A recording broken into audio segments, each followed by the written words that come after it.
مدینہ میں رات کو پہرے بڑے سخت تھے۔ پیچھے کی طرف خندق نہیں تھی، ادھر پہاڑیوں نے قدرتی دفاع مہیا کر رکھا تھا۔ ادھر پہرے داروں اور گشتی سنتریوں کی تعداد زیادہ رکھی گئی تھی، اور شہر کے کسی آدمی کا بھی ادھر جانا بڑا مشکل تھا۔ رسول اکرم صلی اللہ علیہ وسلم نے نعیم رضی اللہ تعالیٰ عنہ کے ساتھ اپنا ایک آدمی بھیج دیا تاکہ کوئی سنتری انہیں روک نہ لے۔ یہ آدمی نعیم رضی اللہ تعالیٰ عنہ کو مدینے سے باہر تک چھوڑ کر واپس آ گیا۔ رات کا پہلا پہر تھا جب نعیم رضی اللہ تعالیٰ عنہ بنو قریظہ کی بستی میں کعب بن اسد کے دروازے پر پہنچے۔ دروازہ غلام نے کھولا۔ تم مجھے اچھی طرح جانتے ہو نا کعب؟ نعیم نے پوچھا۔ نعیم رضی اللہ تعالیٰ عنہ بن مسعود کو کون نہیں جانتا؟ کعب نے کہا۔ غطفان کے قبیلے کو تجھ جیسے سردار پر بہت فخر ہوگا۔ کہو نعیم، رات کے اس وقت میں تمہاری کیا خدمت کر سکتا ہوں؟ میں نے 10 دنوں کی مہلت مانگی تھی، ابھی تو 6-7 دن گزرے ہیں۔ میں نے مسلمانوں پر شبخون مارنے کے لیے آدمی تیار کر لیے ہیں۔ کیا تم یہی معلوم کرنے آئے ہو؟ میں اسی سلسلے میں آیا ہوں، نعیم رضی اللہ تعالیٰ عنہ نے کہا۔ تم بے وقوف ہو کعب، تم نے قریش کے ساتھ کس بھروسے پر معاہدہ کر لیا ہے؟ مجھ سے نہ پوچھا کہ میرے دل میں تمہاری ہمدردی کیوں پیدا ہوئی ہے۔ میں مسلمانوں کا بھی ہمدرد نہیں، کیونکہ میں مسلمان نہیں۔ تم اچھی طرح جانتے ہو میرے دل میں انسانیت کی ہمدردی ہے۔ میرے دل میں ہمدردی ہے تمہاری ان خوبصورت اور جوان بیٹیوں، بیویوں اور بہنوں کی جو مسلمانوں کی لونڈیاں بن جائیں گی۔ تم نے قریش سے بڑا خطرناک معاہدہ کر لیا ہے، لیکن اس کی ضمانت نہیں لی کہ اہل قریش تمہیں مسلمانوں سے بچا لیں گے۔ ہم نے بھی قریش کے ساتھ معاہدہ کیا ہے، لیکن کچھ ضمانت بھی لی ہے۔ کیا قریش جنگ ہار جائیں گے؟ کعب بن اسد نے پوچھا۔ وہ جنگ ہار چکے ہیں، نعیم رضی اللہ تعالیٰ عنہ نے کہا۔ کیا یہ خندق انہیں شہر پر حملہ کرنے دے گی؟ قریش کے لشکر کو بھوک نے بے حال کرنا شروع کر دیا ہے۔ میرا قبیلہ بھوک سے پریشان ہو گیا ہے۔ میں نہیں چاہتا کہ کل تم میرے قبیلے کو بدنام کرو کہ غطفان تمہیں مسلمانوں کے رحم و کرم پر چھوڑ گئے تھے۔ تم مسلمانوں پر حملہ کر کے انہیں اپنا دشمن بنا لو گے، اور قریش اور ہم محاصرہ اٹھا کر واپس چلے جائیں گے۔ اپنے دونوں قبیلوں بنو قینقاع اور بنو نذیر کا انجام جو مسلمانوں کے ہاتھوں ہوا تھا وہ تمہیں یاد ہوگا۔ کعب بن اسد پر خاموشی طاری ہو گئی۔ میں جانتا ہوں تم نے قریش سے کتنی اجرت لی ہے، نعیم رضی اللہ تعالیٰ عنہ نے کہا، لیکن یہ خزانہ جو تم ان سے لے رہے ہو اور یہ خوبصورت لڑکیاں جو حی بن اخطب نے تمہارے پاس بھیجی ہیں، یہ سب مسلمانوں کی ملکیت ہو جائیں گی، اور تمہارا سر تمہارے تن سے جدا ہوگا۔ تو کیا میں قریش سے معاہدہ توڑ دوں؟ کعب نے پوچھا۔ معاہدہ نہ توڑو، نعیم نے کہا، انہیں ابھی ناراض نہ کرو، لیکن اپنی حفاظت کی ان سے ضمانت لو۔ عرب کے رواج کے مطابق انہیں کہو کہ ان کے اونچے خاندانوں کے کچھ آدمی تمہیں یرغمال کے طور پر دے دیں۔ اگر انہوں نے اپنے چند ایک معزز اور سرکردہ آدمی دے دیے تو یہ ثبوت ہوگا کہ وہ معاہدے میں مخلص ہیں۔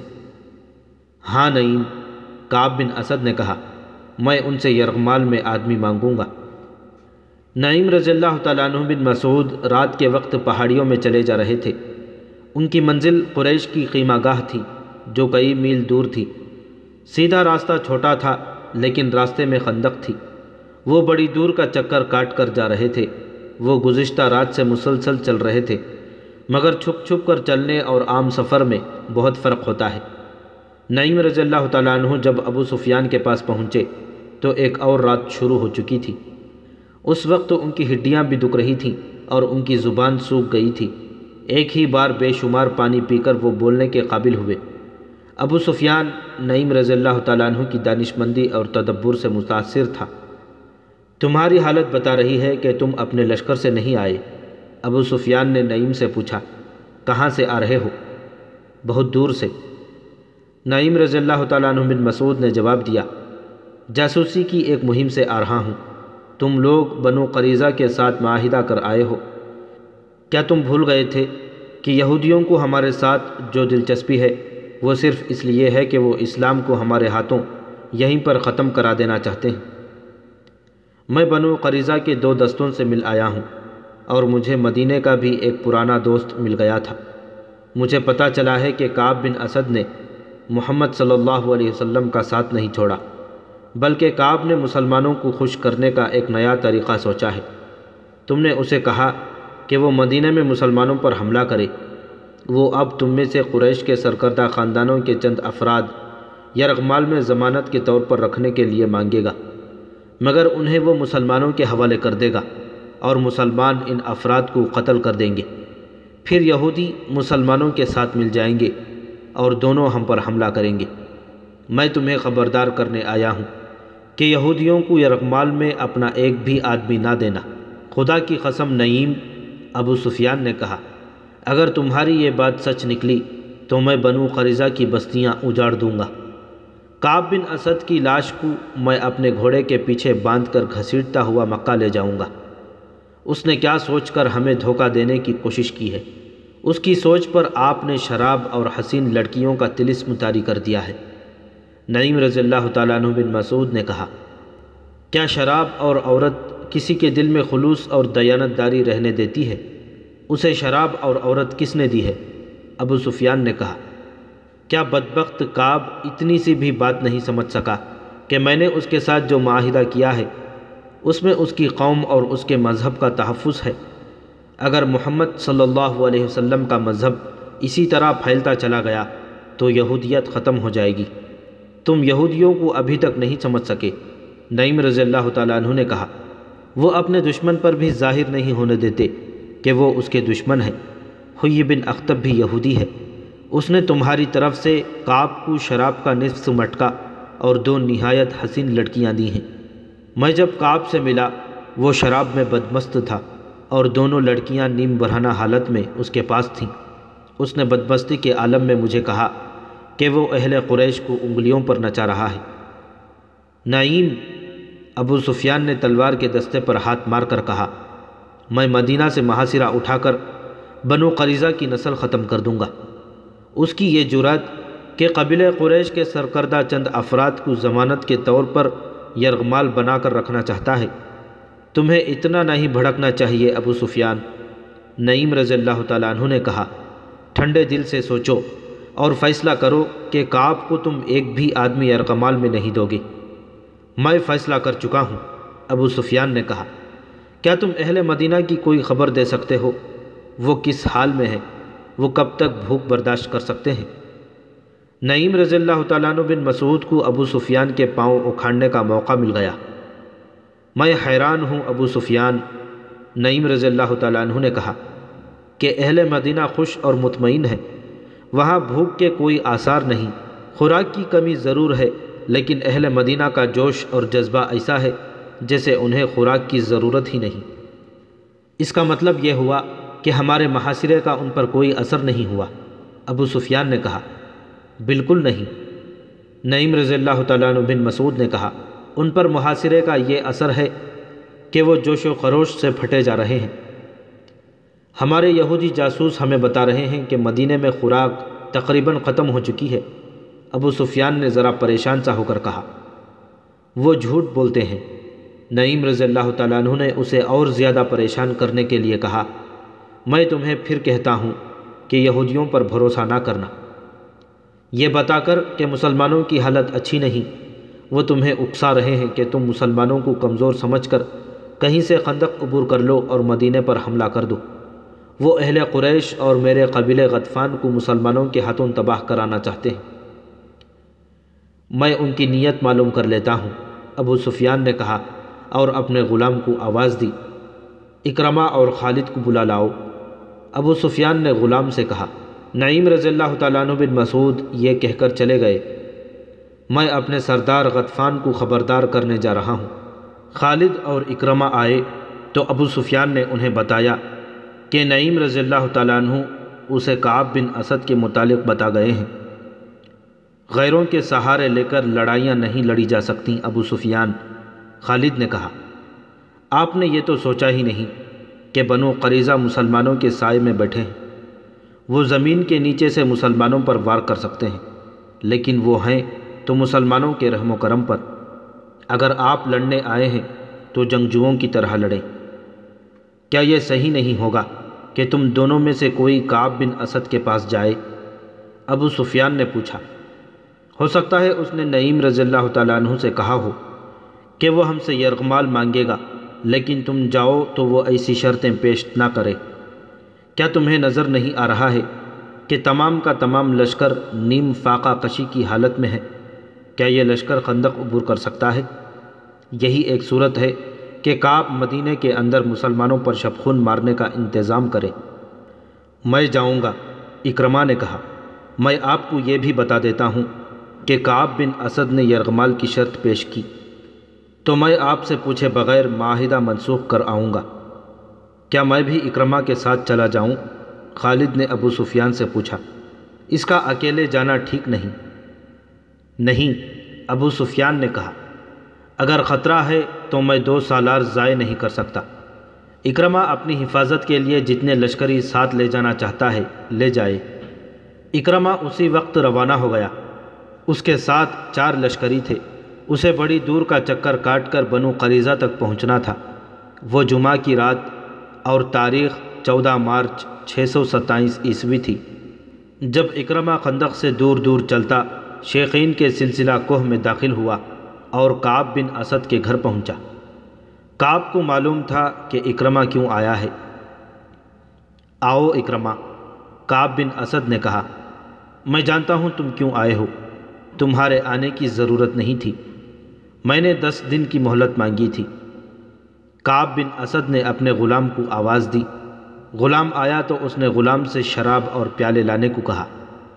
میری بات سن لو کعب، اکرمہ نے 2 ٹوک لہجے میں کہا، میں شراب پینے نہیں آیا، مجھے بہت جلدی واپس جانا ہے۔ ہم محاصرے کو اور زیادہ طول نہیں دے سکتے۔ ہم کل مدینے پر حملہ کر رہے ہیں۔ تمہارے ساتھ ہمارا جو معاہدہ ہوا ہے اس کے مطابق تم مدینے میں ان جگہوں پر جو ہم نے تمہیں بتائی ہیں کل سے حملے شروع کر دو۔ ہمیں یہ بھی معلوم ہوا ہے کہ تم نے ظاہری طور پر ہمارے ساتھ معاہدہ کیا ہے، لیکن درپردہ تم نے وہ معاہدہ قائم کر رکھا ہے جو مسلمانوں کے ساتھ تم نے کیا ہے۔ اتنے میں ایک نہایت حسین لڑکی شراب کی سراہی اور پیالے اٹھائے کمرے میں داخل ہوئی۔ وہ اکرمہ کو دیکھ کر مسکرائی۔ اکرمہ نے اسے دیکھا تو اس کے چہرے پر سنجیدگی کا تاثر اور زیادہ گہرا ہو گیا۔ کعب، اکرمہ نے کہا، تم نے اپنا مذہب اور اپنی زبان ان چیزوں کے عوض بیچ ڈالی ہے جنہوں نے کبھی کسی کا ساتھ نہیں دیا۔ کعب بن اسد نے لڑکی کو اشارہ کیا تو وہ چلی گئی۔ میرے عزیز اکرمہ، کعب نے کہا، میں تمہارے چہرے پر رعونت کے آثار دیکھ رہا ہوں۔ صاف پتہ چلتا ہے کہ تم مجھے اپنا غلام سمجھ کر حکم دینے آئے ہو۔ میں نے مسلمانوں کے ساتھ جو معاہدہ کیا تھا وہ بنو قریظہ کے تحفظ اور سلامتی کے لیے کیا تھا، اور میں نے جو معاہدہ تمہارے ساتھ کیا ہے وہ تمہاری فتح اور مسلمانوں کی شکست کی خاطر ہے۔ مسلمانوں کو ختم کرنا میرے مذہب کا حکم ہے۔ تمہارے ساتھ معاہدے نبھانا اسی سلسلے کی ایک کوشش ہے۔ اپنا مذہبی فریضہ ادا کرنے کے لیے میں تمہیں استعمال کروں گا۔ حیی بن اخطب سے میں نے کہہ دیا تھا کہ اہل قریش اور اہل غطفان مجھے بنو قریظہ کی سلامتی کی ضمانت دیں، تاکہ ایسا نہ ہو کہ تم لوگ ناکام ہو جاؤ اور مسلمان ہم سے ظالمانہ انتقام لیں۔ نعیم رضی اللہ تعالیٰ عنہ بن مسعود نے جو چنگاری ان لوگوں کے درمیان پھینک دی تھی وہ اکرمہ کے سینے میں سلگ رہی تھی۔ نعیم رضی اللہ تعالیٰ عنہ نے اکرمہ کے ذہن میں ابو سفیان کی معرفت پہلے ہی ڈال دیا تھا کہ کعب افراد کی صورت میں ضمانت مانگے گا۔ کعب کی زبان سے ضمانت کا لفظ سنتے ہی اکرمہ بھڑک اٹھا۔ کیا تمہیں ہم پر اعتبار نہیں؟ اکرمہ نے غصیلی آواز میں کہا۔ کیا تم یہ سمجھتے ہو کہ ہم شاید بھول گئے ہیں کہ محمد ہمارا اور تمہارا مشترکہ دشمن ہے؟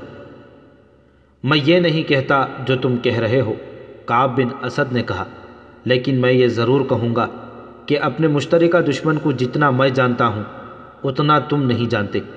میں اعتراف کرتا ہوں کہ جو عقل خدا نے محمد کو دی ہے وہ ہم میں سے کسی کو نہیں دی۔ میں اس کی ضمانت چاہتا ہوں۔ کہو تمہیں کیسی ضمانت چاہیے؟ اکرمہ نے پوچھا۔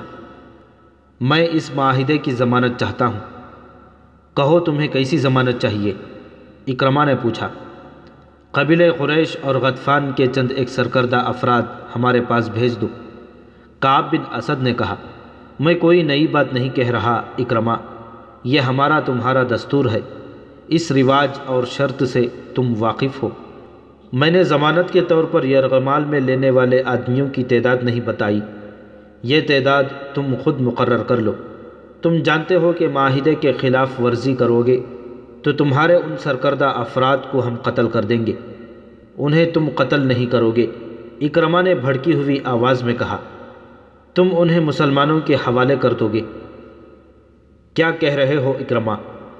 کعب بن اسد نے حیرت اور پریشانی کے لہجے میں پوچھا، کیا تم مجھے اتنا رذیل سمجھتے ہو کہ میں تمہیں یہ دھوکہ دوں گا کہ تمہارے قبیلوں کے سرداروں کو مسلمانوں کے ہاتھوں قتل کراؤں گا؟ مجھ پر اعتبار کرو۔ یہودی پر اعتبار کرنا ایسا ہے جیسے کسی نے سانپ پر اعتبار کر لیا ہو۔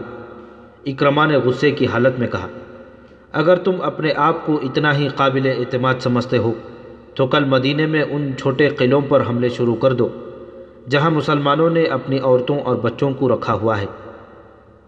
کل؟ کعب نے کہا، کل ہفتے کا دن ہے۔ ہفتے کا دن یہودیوں کا ایک مقدس دن ہوتا ہے جسے ہم سبت کہتے ہیں۔ اس روز عبادت کے سوا ہم اور کوئی کام نہیں کرتے۔ کوئی یہودی سبت کے دن کوئی کام یا کاروبار کرے یا کسی پر حملہ کرے تو خدائے یہودا اسے انسان سے خنزیر یا بندر کی شکل میں تبدیل کر دیتا ہے۔ اکرمہ دیکھ چکا تھا کہ کعب بن اسد کی نیت ٹھیک نہیں، وہ شراب پیتا چلا جا رہا تھا۔ اکرمہ نے شراب پینے سے انکار کر دیا تھا۔ اس نے ابو سفیان سے کہا تھا کہ وہ فیصلہ کر کے ہی واپس آئے گا۔ کل تم حملہ کرو یا ایک دن بعد کرو، ہم تمہاری نیت کو عملی صورت میں دیکھ کر فیصلہ کریں گے کہ تمہیں یرغمال میں اپنے آدمی دیے جائیں یا نہ دیے جائیں۔ اکرمہ نے کہا، اس سے پہلے ہم تمہیں ایک آدمی بھی نہیں دیں گے۔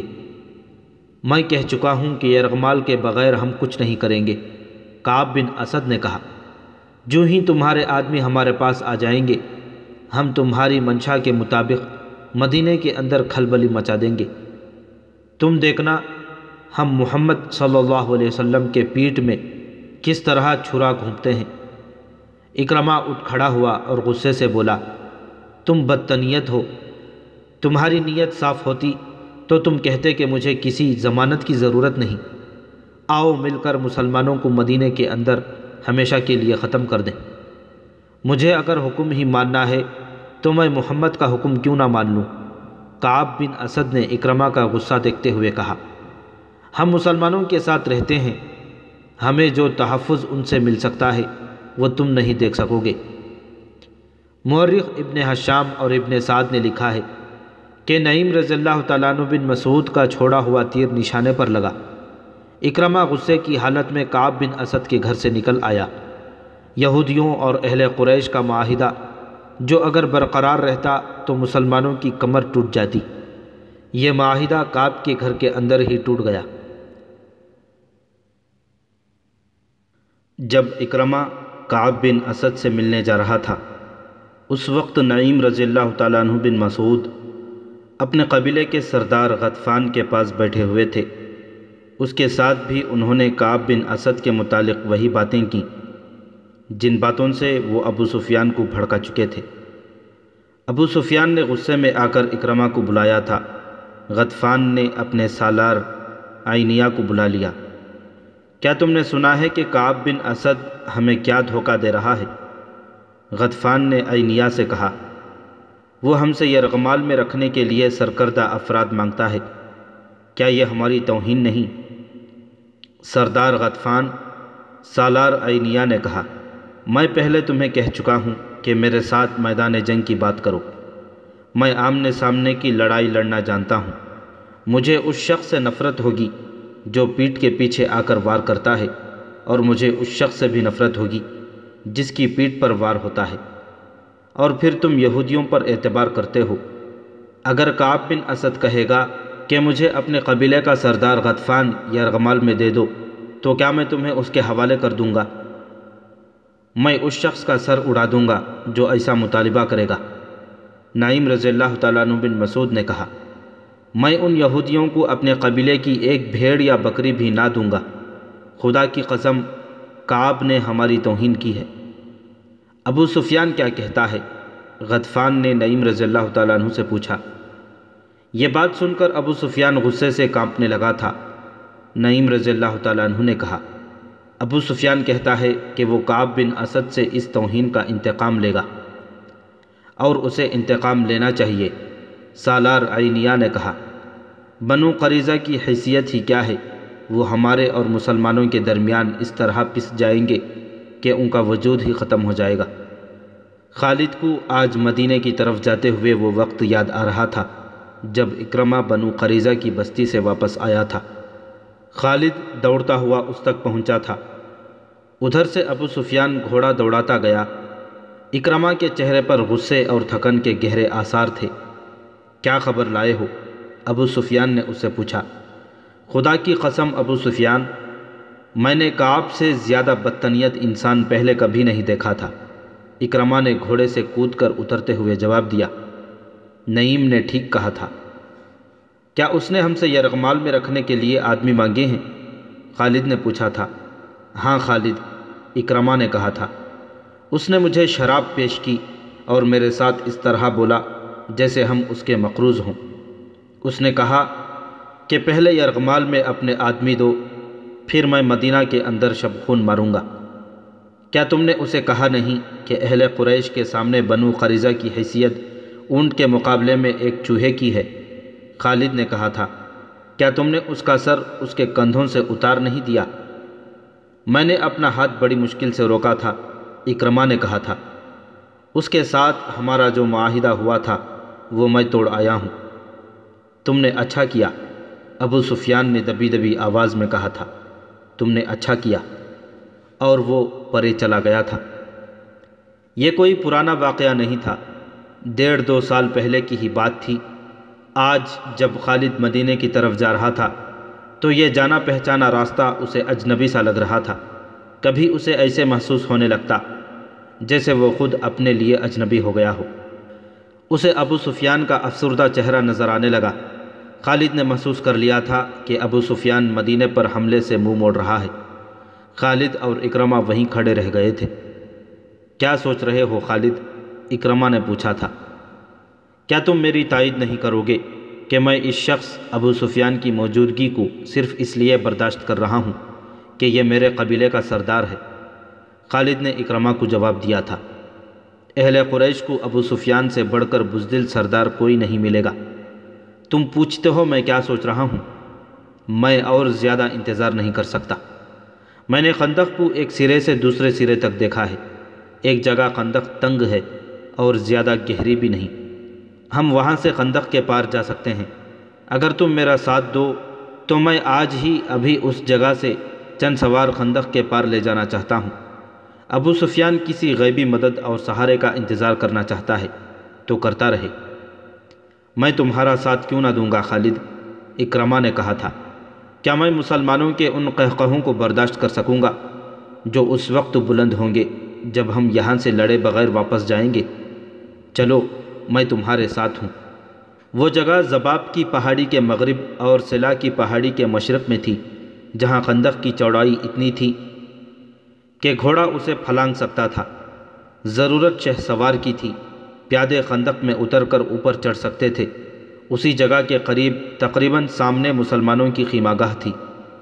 خالد نے اکرمہ کو یہ جگہ دور سے دکھائی۔ پہلے میرے سوار خندق پھلانگیں گے، اکرمہ نے کہا، لیکن ابھی ہم تمام کا تمام سوار دستہ نہیں گزاریں گے۔ پار جا کر مسلمانوں کو ایک ایک سوار کے مقابلے کے لیے للکاریں گے۔ وہ اس رواج کے خلاف ورزی نہیں کریں گے۔ میرے ساتھ آؤ خالد، میں اپنے منتخب سوار آگے لے جاؤں گا۔ تم ابھی خندق کے پار نہ جانا۔ اگر ہم دونوں مارے گئے تو اہل قریش کو سوائے ذلت کے کچھ نہیں ملے گا۔ ابو سفیان کا دل محاصرہ اٹھا چکا ہے، وہ لڑنے کے جذبے کو سرد کر چکا ہے۔ وہ مقام جہاں خندق گھوڑے کی لمبی چھلانگ سے پھلانگی جا سکتی تھی، ایسی اوٹ میں تھا جسے گشتی سنتری قریب آ کر ہی دیکھ سکتے تھے۔ اکرمہ نے 700 سوار منتخب کر لیے تھے۔ ان میں سے ایک قوی ہیکل بلکہ دیو قامت شخص عمرو بن عبدو بھی تھا، جس کی دھاک اس کی جسامت کی بدولت دور دور تک پھیلی ہوئی تھی۔ اکرمہ ان 700 سواروں کو مقررہ مقام سے کچھ دور اس انداز سے لے گیا جیسے گھوڑوں کو ٹہلائی کے لیے لے جا رہے ہوں۔ مسلمانوں کے سنتریوں کو ان پر شک نہ ہوا۔ سب سے پہلے میں خندق پھلانگوں گا، اکرمہ نے چلتے چلتے اپنے 700 سواروں سے کہا۔ کیا یہ ٹھیک نہیں ہوگا کہ سب سے پہلے میرا گھوڑا خندق کو پھلانگے؟ عمرو بن عبدو نے کہا۔ نہیں عمرو، اکرمہ نے کہا، پہلے میں جاؤں گا۔ اگر میرا گھوڑا خندق میں گر پڑا تو تم خندق پھلانگنے کی کوشش نہ کرنا، تمہارا سالار اپنی جان کی قربانی دے گا۔ یہ کہہ کر اکرمہ نے گھوڑے کی باگ کو جھٹکا دیا۔ گھوڑے کا رخ خندق کی طرف ہوا تو اکرمہ نے ایڑ لگا دی۔ عربی نسل کا گھوڑا ہوا سے باتیں کرنے لگا۔ اکرمہ نے لگام اور ڈھیلی کر دی اور گھوڑے کو پھر ایڑ لگائی۔ گھوڑے کی رفتار اور تیز ہو گئی۔ خندق کے کنارے پر جا کر اکرمہ گھوڑے کی پیٹھ سے اٹھا اور آگے کو جھک گیا۔ گھوڑا ہوا میں بلند ہو گیا۔ خالد کچھ دور کھڑا دیکھ رہا تھا۔ قبیلہ قریش کے بہت سے لشکر دیکھ رہے تھے، زمین و آسمان دیکھ رہے تھے، تاریخ دیکھ رہی تھی۔ گھوڑے کے اگلے پاؤں خندق کے دوسرے کنارے سے کچھ آگے اور پچھلے پاؤں عین کنارے پر پڑے۔ گھوڑا رفتار کے زور پر آگے چلا گیا۔ اس کی اگلی ٹانگیں دوہری ہو گئیں، اس کا منہ زمین سے لگا۔ اکرمہ گرتے گرتے بچا۔ گھوڑا بھی سنبھل گیا اور اکرمہ بھی۔ اسے اپنے پیچھے للکار سنائی دی، آگے نکل جاؤ اکرمہ۔ اکرمہ نے پیچھے دیکھا۔ عمرو بن عبدو کا گھوڑا ہوا میں اڑا آ رہا تھا۔ عمرو رکابوں پر کھڑا آگے کو جھکا ہوا تھا۔ کسی کو توقع نہیں تھی کہ اتنے وزنی سوار کے نیچے گھوڑا خندق پھلانگ جائے گا، لیکن گھوڑا اسی جگہ پر جا پڑا جہاں اکرمہ کا گھوڑا گرا تھا۔ عمرو کے گھوڑے کی ٹانگیں ایسی دوہری ہوئی کہ منہ کے بل گرا اور ایک پہلو پر لڑک گیا۔ عمرو گھوڑے کی پیٹھ سے لڑک کر قلابازیاں کھاتا گیا۔ ایک لمحے میں گھوڑا اٹھ کھڑا ہوا، ادھر عمرو اٹھا اور پلک جھپکتے گھوڑے پر سوار ہو گیا۔ اس کے پیچھے اکرمہ کے 2 سوار اکٹھے چلے آ رہے تھے۔ خندق کے کنارے پر آ کر دونوں سواروں نے اپنے گھوڑوں کی پیٹھیں خالی کر دیں اور ان کی گردنوں پر جھکے ہوئے تھے۔ دونوں گھوڑے خندق پھلانگ آئے۔ اہل قریش کے لشکر نے داد و تحسین کے نعرے لگائے۔ اس شور سے مسلمان پہرے دار دوڑے آئے۔ اتنے میں اکرمہ کے 2 اور گھوڑے اپنے سواروں کو اٹھائے خندق کے کنارے سے ہوا میں اٹھے۔ ان کے پیچھے 7 میں سے باقی سواروں نے بھی اپنے گھوڑوں کو ایڑ لگا دی۔ تمام گھوڑے خندق پھلانگ آئے۔ ٹھہر جاؤ، اکرمہ نے مسلمان سنتریوں کو بلند آواز میں کہا۔ کوئی اور گھوڑا خندق کے اس طرف نہیں آئے گا۔ محمد صلی اللہ علیہ وسلم کو بلاؤ۔ تم میں جو سب سے زیادہ بہادر ہے اسے لاؤ، وہ میرے ایک آدمی کا مقابلہ کر کے گرا لے تو ہم سب کو قتل کر دینا۔ خدا کی قسم، ہم تمہارا خون اس ریت پر چھڑک کر واپس چلے جائیں گے۔ مسلمانوں کی اجتماع گاہ میں کھلبلی بپا ہو چکی تھی۔ ایک شور تھا، قریش اور غطفان نے خندق عبور کر لی ہے۔ مسلمانوں، تمہارے امتحان کا وقت آ گیا ہے۔ ہوشیار، خبردار، دشمن آ گیا ہے۔ رسول اللہ صلی اللہ علیہ وسلم نے مسلمانوں کو بے قابو نہ ہونے دیا۔ آپ صلی اللہ علیہ وسلم نے دیکھ لیا تھا کہ اہل قریش خندق کے پار کھڑے قہقہے لگا رہے تھے۔ وہ مسلمانوں کا مذاق بھی اڑا رہے تھے، پھپتیاں بھی کس رہے تھے۔ رسول کریم صلی اللہ علیہ وسلم اس جگہ پہنچے جہاں اکرمہ اور اس کے سوار کھڑے للکار رہے تھے۔ رسول کریم صلی اللہ علیہ وسلم کے ساتھ حضرت علی بھی تھے۔ آپ صلی اللہ علیہ وسلم نے صورتحال کا جائزہ لیا تو سمجھ گئے کہ اکرمہ انفرادی مقابلے کے لیے آیا ہے۔ آپ صلی اللہ علیہ وسلم کو اور حضرت علی رضی اللہ تعالیٰ عنہ کو دیکھ کر عمرو بن عبدو نے اپنا گھوڑا آگے بڑھایا۔ قسم ہے حبل اور عزا کی، عمرو نے للکار کر کہا، تم میں مجھے کوئی ایک بھی نظر نہیں آ رہا جو میرے مقابلے میں اتر سکے۔ مورخ عینی شاہدوں کے حوالے سے لکھتے ہیں کہ مسلمانوں کی خاموشی گواہی دے رہی تھی کہ ان پر عمرو کا خوف طاری ہو گیا ہے۔ وجہ یہ تھی کہ عمرو کی جسامت اور طاقت کے ایسے ایسے قصے مشہور تھے جیسے وہ معقوف الفطرت طاقت کا مالک ہو۔ دیکھا شاید کسی نے بھی نہیں تھا، لیکن سب کہتے تھے کہ عمرو گھوڑے کو اپنے کندھوں پر اٹھا سکتا ہے اور وہ 500 گھوڑ سواروں کو اکیلا شکست دے سکتا ہے۔ اس کے متعلق ہر کوئی تسلیم کرتا تھا کہ اسے نہ کوئی گرا سکا ہے نہ کوئی گرا سکے گا۔ ابو سفیان خندق کے پار کھڑا دیکھ رہا تھا، خالد اور صفوان بھی دیکھ رہے تھے، غطفان، عینیہ اور ان کا تمام لشکر دیکھ رہا تھا، اور نعیم رضی اللہ تعالیٰ عنہ بن مسعود بھی غیر مسلموں کے لشکر میں دم بخود کھڑے تھے۔ میں جانتا ہوں تم میں سے کوئی بھی آگے نہیں آئے گا۔ عمرو بن عبدو کی للکار ایک بار پھر گرجی، خندق کے پار قریش کا قہقہہ بلند ہوا اور کئی بھپتیاں سنائی دیں۔ حضرت علی رضی اللہ تعالیٰ عنہ نے رسول خدا صلی اللہ علیہ وسلم کی طرف دیکھا۔ آپ صلی اللہ علیہ وسلم نے اپنا عمامہ سر سے اتارا اور حضرت علی رضی اللہ تعالیٰ عنہ کے سر پر باندھ دیا، پھر اپنی تلوار حضرت علی کو دی۔ مورخ ابن سعد نے لکھا ہے کہ رسول کریم صلی اللہ علیہ وسلم کی سرگوشی سنائی دی، علی کا مددگار تو ہی ہے میرے اللہ۔ مورخین نے اس تلوار کے متعلق جو رسول اکرم صلی اللہ علیہ وسلم نے حضرت علی رضی اللہ تعالیٰ عنہ کو دی تھی، لکھا ہے کہ یہ قریش کے ایک مشہور جنگجو منبہ بن حجاج کی تھی۔ وہ بدر کی لڑائی میں مارا گیا تھا۔ فاتح مجاہدین نے یہ تلوار حضور صلی اللہ علیہ وسلم کو پیش کی تھی۔ آپ نے اس کے بعد یہی تلوار اپنے پاس رکھی۔ اب آپ نے وہی تلوار حضرت علی رضی اللہ تعالیٰ عنہ کو دے کر عرب کے ایک دیو قامت کے مقابلے میں اتارا۔ یہ تلوار تاریخ اسلام میں ذوالفقار کے نام سے مشہور ہوئی۔ حضرت علی رضی اللہ تعالیٰ عنہ عمرو بن عبدو کے سامنے جا کھڑے ہوئے۔ ابو طالب کے بیٹے عمرو جو گھوڑے پر سوار تھا حضرت علی سے مخاطب ہوا، کیا تم بھول گئے ہو کہ تمہارا باپ میرا کتنا گہرا دوست تھا؟ کیا یہ میرے لیے بہت برا فعل نہیں ہوگا کہ میں اپنے عزیز دوست کے بیٹے کو قتل کر دوں؟ اے میرے باپ کے دوست، حضرت علی رضی اللہ تعالیٰ عنہ نے للکار کا جواب دیا، ہماری دوستی ختم ہو چکی ہے۔ خدا کی قسم، میں تمہیں صرف ایک بار کہوں گا کہ اللہ کو برحق اور محمد صلی اللہ علیہ وسلم کو اللہ کا رسول تسلیم کر لو اور ہم میں شامل ہو جاؤ۔ تم نے ایک بار کہہ لیا ہے، عمرو نے کہا، میں دوسری بار یہ بات نہیں سنوں گا۔ میں یہ بھی کہوں گا کہ میں تمہیں قتل نہیں کرنا چاہتا۔ میں تمہیں قتل کرنا چاہتا ہوں عمرو۔ حضرت علی رضی اللہ تعالیٰ عنہ نے کہا، اتر گھوڑے سے اور آ میرے مقابلے میں اور بچا اپنے آپ کو اس تلوار سے جو مجھے اللہ کے رسول صلی اللہ علیہ وسلم نے عطا کی ہے۔ عمرو کے متعلق مورخ لکھتے ہیں کہ وہ وحشی تھا۔ جب غصے میں آتا تھا تو اس کا چہرہ غضبناک ہو کر درندوں جیسا ہو جاتا تھا۔ وہ گھوڑے سے کود کر اترا اور تلوار سونت کر حضرت علی رضی اللہ تعالیٰ عنہ پر پہلا وار اتنی تیزی سے کیا کہ دیکھنے والے یہ سمجھے کہ اس کی تلوار نے حضرت علی کو کاٹ دیا ہے، لیکن حضرت علی رضی اللہ تعالیٰ عنہ یہ بھرپور وار بچا گئے۔ اس کے بعد عمرو نے یکے بعد دیگرے حضرت علی پر متعدد وار کیے۔ حضرت علی نے ہر وار غیر متوقع پینترا بدل کر بچایا۔ عمرو نے یہ تو سوچا ہی نہیں تھا کہ جس جسامت اور طاقت پر اسے اتنا گھمنڈ ہے وہ ہر جگہ کام نہیں آ سکتی۔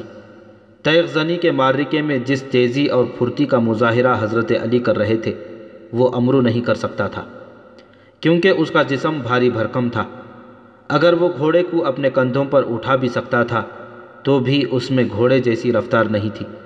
اس کی طاقت گھوڑے سے زیادہ بھی ہو سکتی تھی۔ حضرت علی نے اس پر ایک بھی وار نہ کیا جسے عمرو نے خوف زدگی سمجھا ہوگا۔ وہ وار پہ وار کرتا رہا اور حضرت علی کبھی ادھر کبھی ادھر ہوتے رہے۔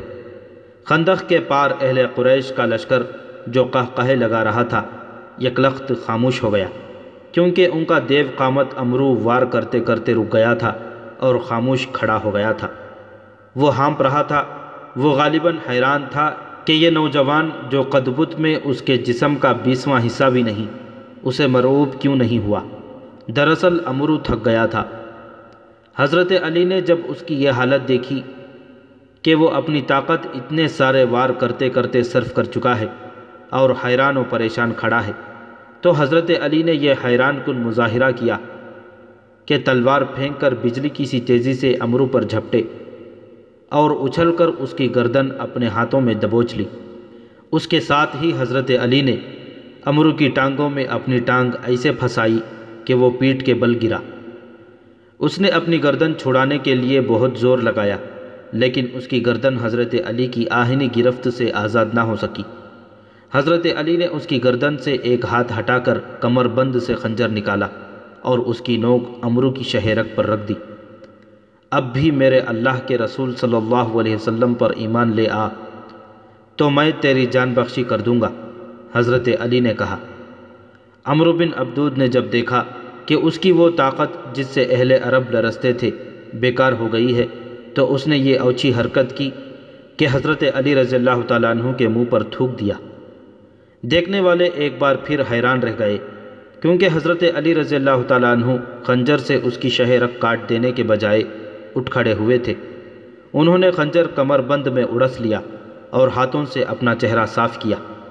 عمرو اب اس طرح اٹھا جیسے اس کے جسم کی طاقت ختم ہو چکی ہو۔ صرف اسے ہی نہیں، ہر کسی کو توقع تھی کہ حضرت علی اسے زندہ نہیں اٹھنے دیں گے، لیکن حضرت علی بڑے آرام سے پیچھے ہٹے۔ عمرو، حضرت علی رضی اللہ تعالیٰ عنہ نے کہا، میں نے اللہ کے نام پر تیرے ساتھ زندگی اور موت کا مقابلہ کیا تھا، لیکن تو نے میرے منہ پر تھوک کر میرے دل میں ذاتی دشمنی پیدا کر دی ہے۔ میں تجھے ذاتی دشمنی کی بنا پر قتل نہیں کروں گا، کہیں ایسا نہ ہو کہ میرے خدا کو میرا یہ انتقام اچھا نہ لگے۔ جا یہاں سے اپنی جان لے کر واپس چلا جا۔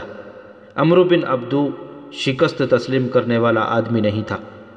مورخ لکھتے ہیں کہ میدان میں یہ اس کی پہلی ہار تھی جسے وہ برداشت نہ کر سکا۔ اس نے اپنی ہار کو جیت میں بدلنے کے لیے یہ اوچھی حرکت کی کہ تلوار نکال کر حضرت علی پر جھپٹ پڑا۔ حضرت علی اس حملے کے لیے تیار نہیں تھے، لیکن ان کی کامیابی کے لیے رسول خدا صلی اللہ علیہ وسلم نے خدا سے مدد مانگی تھی۔ عین وقت پر جب عمرو کی تلوار اور حضرت علی رضی اللہ تعالیٰ عنہ کی گردن میں 2-4 لمحوں کا فاصلہ رہ گیا تھا، حضرت علی رضی اللہ تعالیٰ عنہ نے اپنی ڈھال آگے کر دی۔ عمرو کا وار اس قدر زوردار تھا کہ اس کی تلوار نے حضرت علی رضی اللہ تعالیٰ عنہ کی ڈھال کو کاٹ دیا۔ ڈھال حضرت علی کے کان کے قریب سر پر لگی، جس سے خون پھوٹنے لگا۔ عمرو ڈھال سے تلوار کھینچ ہی رہا تھا کہ حضرت علی کی وہ تلوار جو انہیں رسول کریم صلی اللہ علیہ وسلم نے دی تھی اتنی تیزی سے حرکت میں آئی کہ عمرو کی گردن کٹ گئی۔ گردن پوری نہ کٹی، لیکن شہ رگ کٹ چکی تھی۔ عمرو کی تلوار اس کے ہاتھ سے چھوٹ گئی، اس کا جسم ڈولنے لگا۔ حضرت علی رضی اللہ تعالیٰ عنہ نے اس پر دوسرا وار نہ کیا۔ انہوں نے دیکھ لیا تھا کہ یہی وار کافی ہے۔